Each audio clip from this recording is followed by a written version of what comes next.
சரியா 2:06 ஆயிடுச்சு. நான் 1:30க்கே எந்திரிச்சிட்டேன்.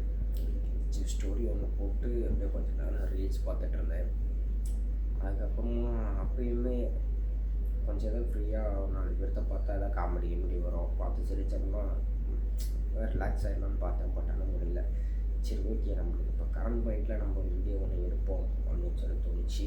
அதான் எடுத்துகிட்ருக்கேன்.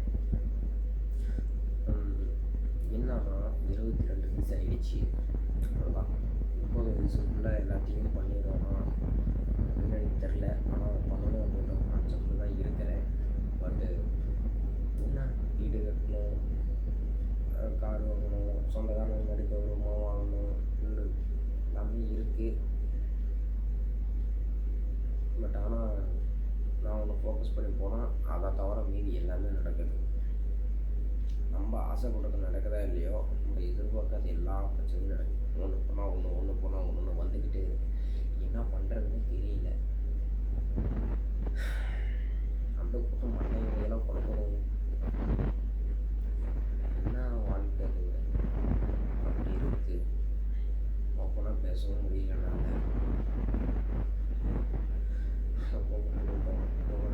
வயசாகிடுச்சு.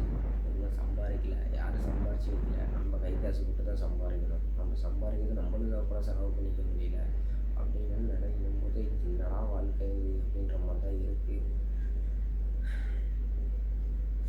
பட் ஆனால் மாறும். நம்புகிறேன். மாறும். நம்புறத விட அதுக்கான முயற்சி எடுக்கிறது தான் நல்ல வழி.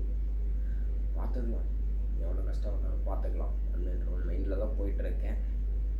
பார்ப்போம். என்ன மாதிரி இந்நேரத்தில் உட்காந்து எத்தனை பேர் புலம்பிகிட்டு இருக்கீங்கன்னு தெரில. உண்மையாலுமே லைஃப்பில் க்ரோத் ஆகணுன்றீங்க, சத்தியமாக உட்காந்து புலம்பிக்கிட்டு தான் இருப்பாங்க. பட்